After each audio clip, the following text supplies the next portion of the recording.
कक्षा 6 इतिहास की एनसीईआरटी। जैसा कि किताब के नाम से ही स्पष्ट है, हमारे अतीत। किताब का नाम क्या है? हमारे अतीत। हमारे अतीत से मतलब ये है कि हमारे कितने अतीत हैं, एक हैं या कई हैं। तो नाम में जो है ये हमारे शब्द जो है वो बहुवचन है, इसलिए हमको मालूम होना चाहिए कि हमारे कई अतीत हैं। इसके कुछ अध्यायों के बारे में अगर चर्चा करें तो इसमें 10 अध्याय दिए हुए हैं। 10 अध्यायों को अगर ध्यान से देखें तो इसमें पता चलता है कि क्या क्या बातें इसमें आई होंगी। जैसे पहला अध्याय है क्या, कब, कहाँ और कैसे। यानी कि ये अध्याय जो है आपको ये बताएगा कि इतिहास को जानने के क्या क्या स्रोत हैं। दूसरा अध्याय आपका है आखिर खाद्य संग्रह से भोजन उत्पादन तक। तो भोजन संग्रह और ये सारी चीज़ें आपको पता चलेंगी। आपको इस अध्याय में किसके बारे में पता चलेगा? पाषाण युग के बारे में। किसके बारे में पता चलेगा? पाषाण युग के बारे में। तो आप जो है इसमें पाषाण युग देख सकते हैं। तीसरा अध्याय आपका है आरंभिक नगर। आरंभिक नगर जो है वो आपको इंडस वैली सिविलाइजेशन के बारे में पता चलेगा। चौथा अध्याय जो है आपको क्या बताती हैं हमें किताबें और कब्रें।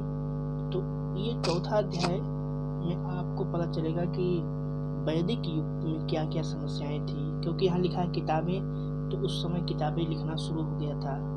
कब्रें, तो कब्र किसकी होगी? कोई मरा होगा पहले।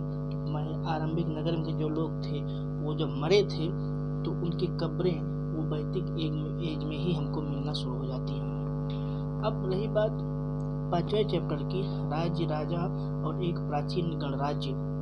तो इसमें हम देखेंगे, इसमें महाजनपदों के बारे में चर्चा की गई है। अगला जो चैप्टर है नए प्रश्न नए विचार। नए प्रश्न नए विचार में इसमें बौद्ध दर्शन, जैन दर्शन, ये सारी चीज़ें शामिल हैं। अब उसके बाद फिर राज्य से साम्राज्य, इसमें मौर्य साम्राज्य और खास करके अशोक, इन सब की चीज़ों के बारे में दर्शन मतलब दिया गया है। गांव, शहर और व्यापार, हम मौर्य साम्राज्य और उस समय की बढ़ती हुई व्यवस्था के बारे में, कैसे व्यापार होता था, शहर कैसा था, गांव कैसा था, व्यवस्था कैसी थी, ये सारी चीज़ें हम देख सकते हैं इस 8वें चैप्टर में। अगला है आपका 9वां, नए साम्राज्य और नए राज्य। नए साम्राज्य और नए राज्य में हम मोटा मोटा ये है कि इसमें हम गुप्ता पीरियड को देखेंगे, गुप्त काल को, जो लगभग 320 ईस्वी के आसपास माना जाता है। तो ये सारी चीज़ें जो है हम इसमें देखेंगे, और कुछ इमारतें, चित्र, किताबें, ये सारी चीज़ें भी इसमें दी गई हैं। ठीक है, आगे बढ़ते हैं। जब हम आगे बढ़ते हैं तो हमें पता चलता है कि इतिहास को कैसे पढ़ा जाए। इसके लिए हमने एक क्रोनोलॉजी सेट की है। जैसे कि आज हम 2023 में जी रहे हैं, इसके पहले भी मानव सभ्यता की शुरुआत हुई थी। तो शुरुआत कहाँ से हुई थी हम उसको थोड़ा सा देखेंगे, और आज हम कैसे कैसे बदलते बदलते 2023 में आ करके पहुँचे हैं, इसको देखेंगे। शुरुआत जो है वो पाषाण युग से हुई थी। अब हम यहाँ पर पाषाण युग को एक्सप्लेन नहीं करेंगे, क्योंकि अगला चैप्टर जो है वो इसी पर आधारित है, बल्कि यही चैप्टर ही पाषाण युग पे ही आधारित है। तो यहाँ पर थोड़ा थोड़ा हम आपको बता दे रहे हैं कि कैसी क्रोनोलॉजी चलती है। सबसे शुरुआत होती है पाषाण युग से, फिर उसके बाद सिंधु घाटी सभ्यता होती है। सिंधु घाटी सभ्यता खत्म होती है धीरे धीरे, फिर वैदिक युग, जिसमें वेद और आदि सारी चीज़ें लिखी जाती हैं। उसके बाद धीरे धीरे समय चलता है, और वो समय जो है वो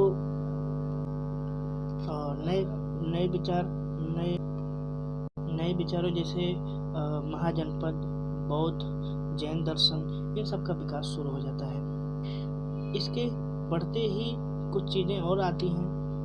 विदेशियों का प्रभाव आता है, ईरानी आक्रमण, यूनानी आक्रमण, ये सारे आक्रमण जो होते हैं वो आते हैं, जिसमें साइरस, जेरक्सिस और आदि जो आ जाते हैं, और बड़े बड़े राजा इसमें आक्रमण करते हैं। ईरानी आक्रमण की बात करें तो साइरस और दारा प्रथम, जरक्सीस और ये सारे थे।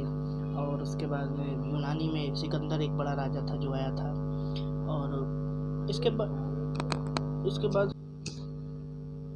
बाद आपका आता है मौर्य साम्राज्य। मौर्य साम्राज्य में आपके कई बड़े बड़े राजा, बड़े बड़े राज्य बनते हैं।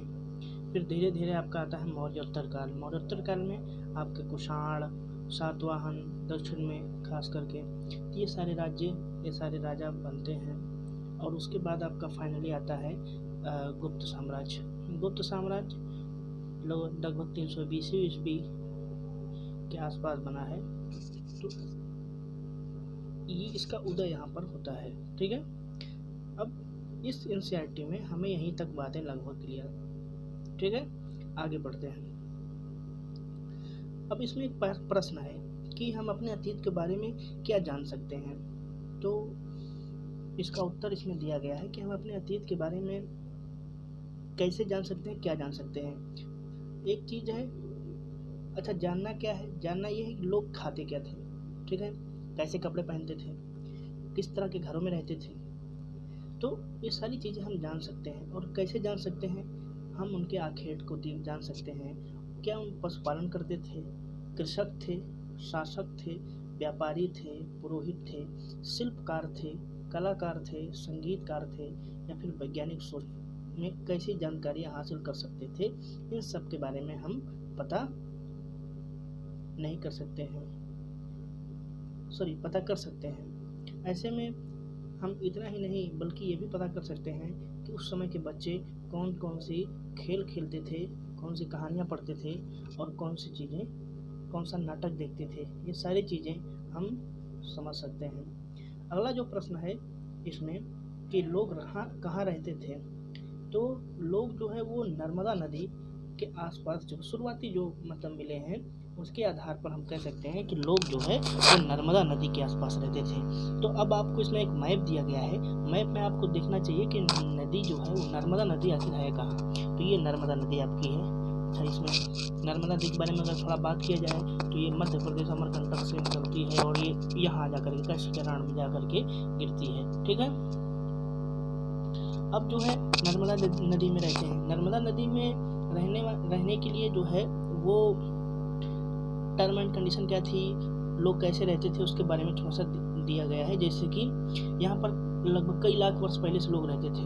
ठीक है, पहली बात। दूसरा चीज़, यहाँ रहते थे तो ये काम क्या करते थे, तो इनका काम था यानी पेशा इनका था, ये कुशल संग्राहक थे। कुशल संग्राहक यानी भोजन को इकट्ठा करते थे। कौन सा भोजन, जड़, फल और शिकार, ये सारी चीज़ें ये इकट्ठा किया करते थे। दूसरा जो इम्पोर्टेंट चीज़ है, जो इसमें इम्पोर्टेंट पॉइंट है, वो है आपका कि सुलेमान और किरथर, तो दो पहाड़ियों के बारे में चर्चा की गई है। सुलेमान और किरथर श्रेणी। सुलेमान और किरथर श्रेणी में भी लोगों के रहने के, लोगों के व्यापार करने के सबूत मिले हैं, पर्याप्त आधार मिले हैं। तो वहाँ पर वहाँ के लोग तो थोड़ा सा एडवांस हो गए थे। जैसे 8000 वर्ष पूर्व उन्होंने क्या किया कि फसल उगाना शुरू कर दिया था। तो फसल उगाने के बाद उन्होंने न केवल फसल उगाना शुरू कर दिया बल्कि वो गांव में रहना शुरू कर दिए थे। और गांव में रहने के साथ साथ उन्होंने पशुपालन, जिसमें से भेड़, बकरी, गाय, ये सारे चीज़ को पालन करने लगे थे, इनको पालतू बनाने लगे थे। और यहीं पर इसी चैप्टर में ये आपको ये बताया गया है कि गेहूँ और जौ पहली फसल थी। गेहूँ और जौ जो है यहाँ उगाई जाने वाली पहली फसल थी। तो ये एक इम्पॉर्टेंट पॉइंट है, आपसे डायरेक्ट इनडायरेक्ट कभी भी क्वेश्चन को पूछा जा सकता है।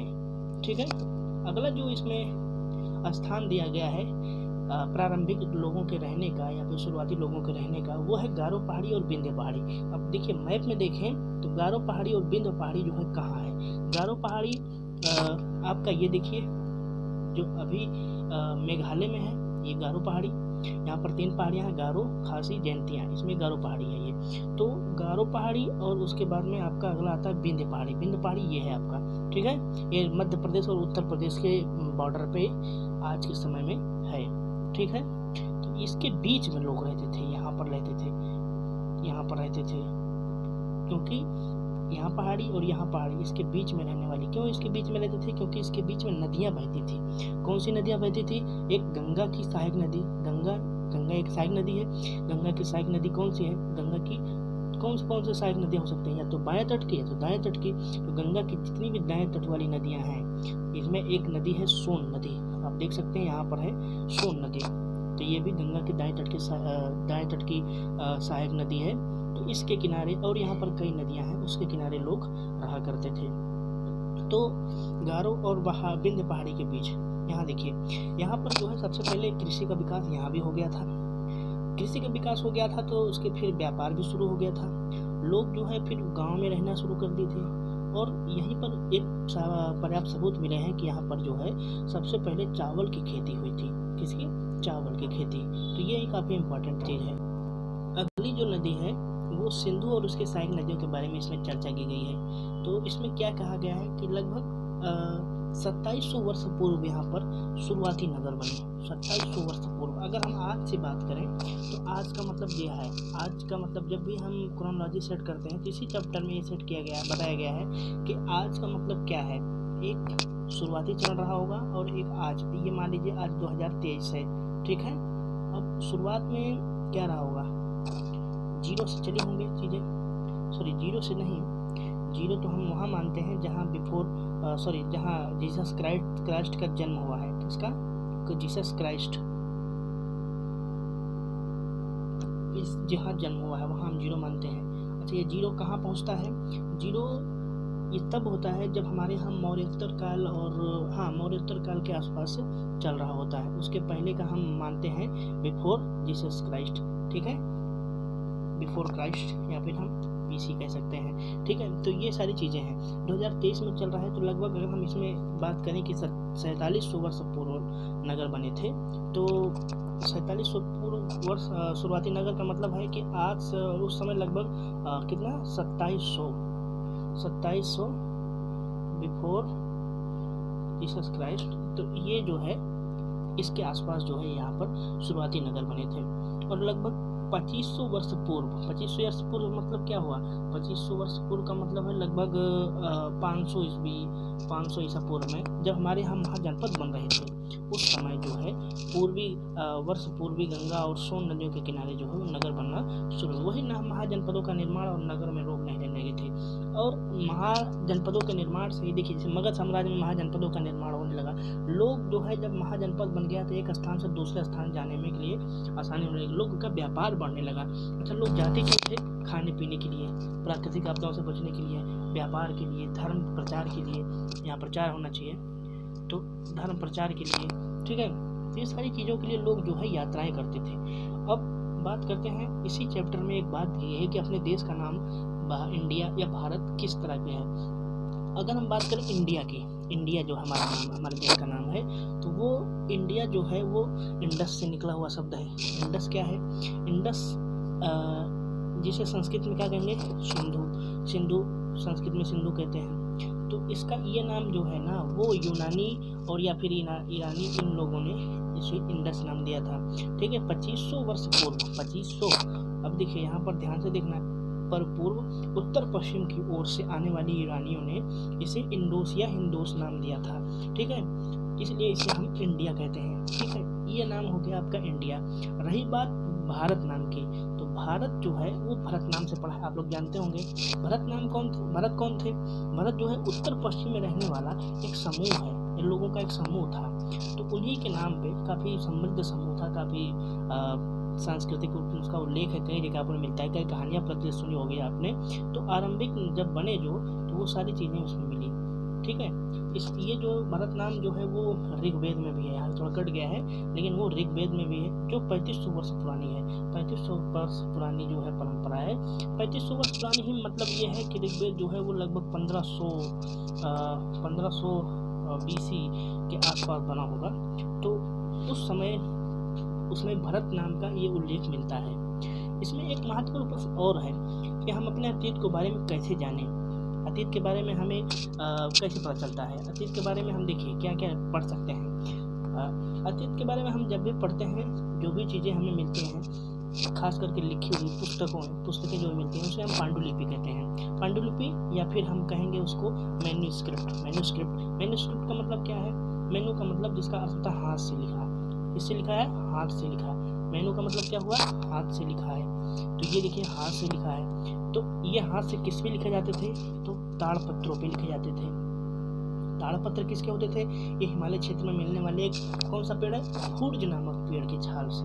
कौन से पेड़ के? भूर्ज नामक पेड़ की छाल से ये पत्ते तैयार किए जाते थे, जिसे भोजपत्र कहा जाता था, और उस पर ये चीजें लिखी जाती थी। हम अपने आरंभिक नगरों के बारे में और कैसे पता कर सकते हैं? जैसे जो भी चीजें हमें मिली हैं, जैसे ये देखिए, ये मटका जो भी है, ये इस पे हम ये जो पेंटिंग है या इस पे जो कुछ चीजें लिखी हैं, इसको हम देख करके पता कर सकते हैं। वहाँ के जो सिक्के मिले हैं, ये देखिए सिक्के, ये सिक्के हैं, ये सिक्के हैं, और जो भी तत्व मिले हैं उन सबको देख करके हम अपने पुरानी चीज़ों को जान सकते हैं। और कैसे जान सकते हैं? जो हथियार मिले हैं, औजार मिले हैं, बर्तन, आभूषण, सिक्का हमने बता ही दिया, बर्तन बता ही दिया, और भी जो चीज़ें हैं छानबीन कर करके, पक्की मिट्टी, कच्ची मिट्टी, पत्थर, तो ये सारी चीज़ें हम देख करके पता लगा सकते हैं। इतना ही नहीं, पुरातत्वविदों ने तो जानवर, चिड़िया, मछली की हड्डियों को भी ढूंढते हैं, ताकि उनकी खाल से या फिर उनके कुछ अवशेषों से ये पता लगा सके कि वो कितने वर्ष पुराने थे,